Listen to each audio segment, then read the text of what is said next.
des batailles au niveau normatif. Au niveau normatif, du point de vue législatif, il faut faire admettre, accepter l'idée au Parlement, aux législateurs, quel qu'il soit d'un peu. Ça dépend des pays, bien sûr. Ce qui est préférable, c'est le Parlement. Ça veut dire qu'il y a une démocratie. De dire comme quoi un espace, un paysage audiovisuel ne peut fonctionner qu'avec trois catégories.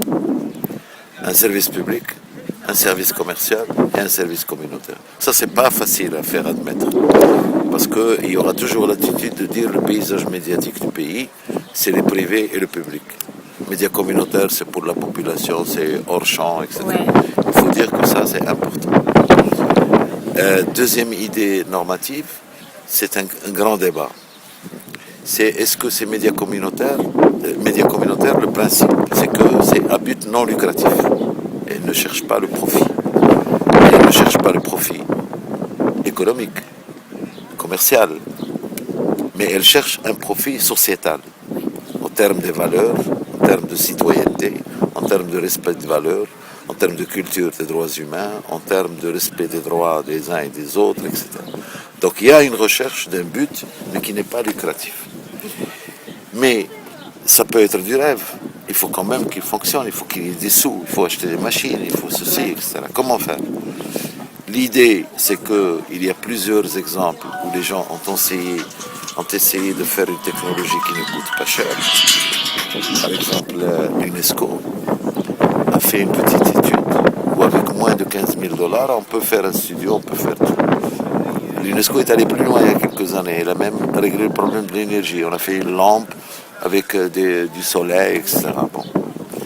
L'essentiel, c'est de dire que le modèle, l'idéal, qui n'existe pratiquement que dans quelques pays, c'est que la radio soit financée par son propre public, à 100%.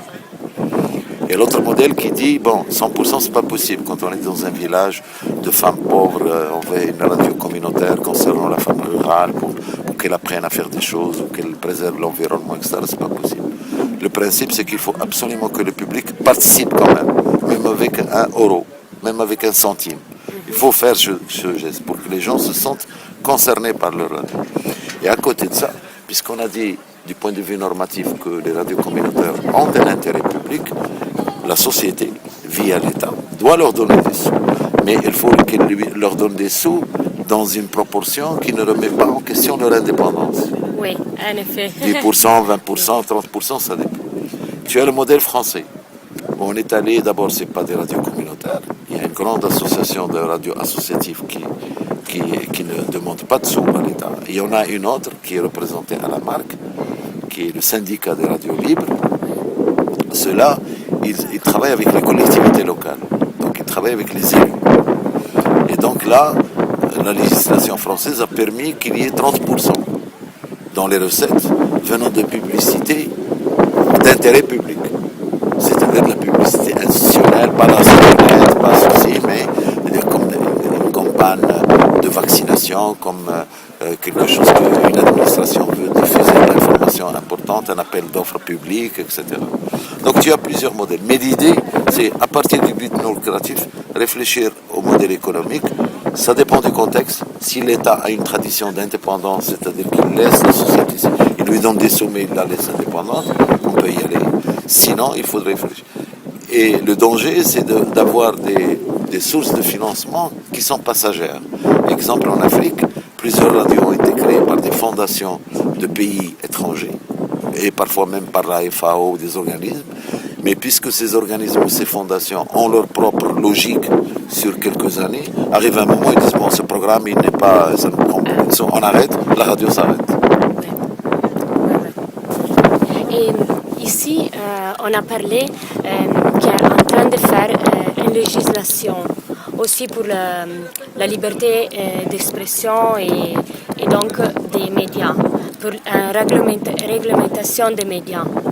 Et quelles sont les choses sur lesquelles on doit faire la législation? D'abord, les médias communautaires ne peuvent exister que dans un environnement où il y a le principe de la liberté d'expression est acquis au niveau de la loi. On ne peut pas créer des médias communautaires dans un pays où il y a un code de la presse qui interdit les journalistes, c'est pas possible. Donc c'est un stade avancé de la libéralisation de l'expression. Donc il faut commencer. C'est pour ça que dans un premier stade, les activistes des droits de l'homme sont importants à un premier stade pour défendre la liberté d'expression d'une façon générale et traditionnelle. C'est-à-dire qu'une presse libre, une libéralisation des ondes, pas uniquement la télévision d'État, il y a des télévisions privées aussi, c'est l'environnement, c'est le biotope nécessaire pour pouvoir passer au communautaire. Si on est dans une situation où la presse écrite est interdite, où elle est censurée de temps en temps, et on fait des médias communautaires, soyez sûr que les médias communautaires seront plus que contrôlés et seront manipulés par l'État. Donc il faut aller... Pourquoi? Parce que les premiers alliés des médias communautaires, ce sont les journalistes libres, qui sont dans les médias traditionnels. Ce sont les activistes des droits de l'homme, qui sont dans la société civile et qui sont libres de faire respecter les droits humains et de dénoncer les violations. Donc il ne faut pas... Les médias communautaires, c'est vraiment le stade ultime. C'est pour ça d'ailleurs qu'on en trouve que dans les...